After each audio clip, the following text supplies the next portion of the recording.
신명기 19장 1절로 13절 말씀 교독합니다.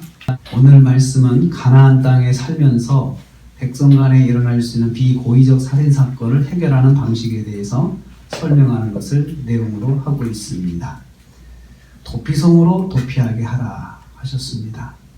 2절 말씀 보면요, 우선 가나안 땅 전체를 세 구역으로 나누고 또 각 구역 안에 2개씩 성읍을 선택해야 합니다. 그래서 세 구역으로 나눠서 각 구역마다 하나씩 우선을 선택하고 있다가 다시 또 하나씩 선택하라 9절 말씀에 그렇게 다시 더하고 있거든요. 그래서 세 구역에서 구역마다 2개씩 도피성을 만들어 놓으라는 것입니다. 그리고 각 성읍으로 가는 길을 잘 닦아서 도달하기 쉽게 만들어 놓으라 하나님께서 이렇게 말씀하셨습니다. 모든 살인자는 시기를 가릴 때까지 그 성읍에 도피하게 하셨습니다. 그래서 무죄한 사람이 2차 피해를 받지 않도록 제도를 만들어 놓으신 것입니다. 그래서 무죄한 피를 흘리지 말라 이렇게 말씀하셨습니다. 사람이 살다 보면 비고의적으로 의도하지 않게 피해를 줄 수가 있죠. 사람을 죽일 수도 있다. 그런데 그것이 다시 또 피해를 하고 또 피해를 하고 서로 복수하다가 그렇게 공동체 전체가 관계가 끊어지고 또 그 사랑으로 묶어지는 것이 무너지지 않도록 하나님께서 하신 것입니다. 하나님은 살인자라도 우선 피할 길을 만들어 주신 것입니다. 그래서 하나님께서는 그 사람이 죄를 지은 거 또 고의적인지 비고의적인지 아시지만 사람들은 그걸 목격하지 않았기 때문에 감정이 생길 수가 있잖아요. 그래서 그것을 하나님께서 구별을 해 주신 것입니다. 그래서 2절 두 번째로 보면 시기를 가릴 때까지 도피할 수 있게 하셨습니다. 4절에서 6절 말씀입니다. 부지 중에 살인할 수 있기 때문에 시비를 가릴 때까지는 도피해서 생명을 보존하게 하셨습니다. 거기 보면 예가 나와 있죠. 두 사람이 나무하러 산에 갔다가 도끼가 빠져가지고 상대편을 죽게 했다. 그러면 억울하잖아요. 내가 의도하지 않았는데 그럴 때는 그 시비를 가릴 수 있도록 그 사람이 우선은 도피성으로 피하여서 그 가족들이 복수하는 것을 일단은 막도록 그렇게 하신 것입니다. 그 도피성 안에서는 보호를 받게 하신 것이죠. 그래서 하나님은 사람이 살면서 만날 수 있는 일들을 참 잘 알고 계신다. 사람이 우연히 어떤 일어날 수 있는 일에 대해서 하나님께서는 아시고 있는 것을 알 수 있습니다. 그래서 억울한 일이 일어나지 않도록 조치를 하신 것입니다. 하나님은 그래서 우리가 살면서 내가 행한 거에 대한 내 의도를 잘 아시는 거죠. 그래서 사람 관계에서 그 의도가 파악될 때까지는 사람들이 좀 인내해라 이거지. 인내하라.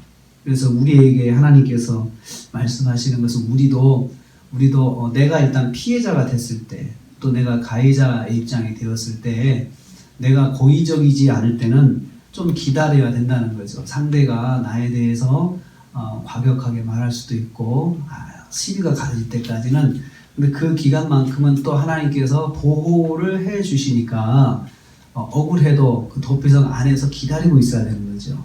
기다리면서 또 거기서 이 시비를 가르칠 때까지는 자기도 참고 또 피해자 입장에서도 피해를 내가 받았다고 무조건 감정적으로 대하지 말고 일단은 그것이 정말 왜 그런 일이 일어났는지 따질 때까지는 참으라는 거죠. 참고 기다릴 거예요. 그러면 시비가 가려지면 심판은 하나님이 하신다는 거예요.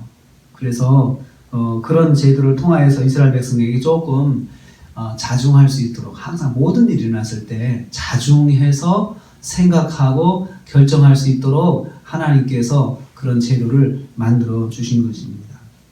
이걸 통해서 하나님은 인생의 일들을 잘 아시는구나 이것을 알 수 있습니다. 그래서 하나님께서 내가 당한 일도 하나님은 아시겠구나 이렇게 생각을 할 수 있습니다. 그러나 살인자는 반드시 징벌을 받게 하셨습니다. 11절에서 13절 말씀입니다. 그런데 고의적으로 살인을 해놓고 도피성으로 도망가는 일이 또 있을 수가 있죠. 사람은 그럴 수 있거든요.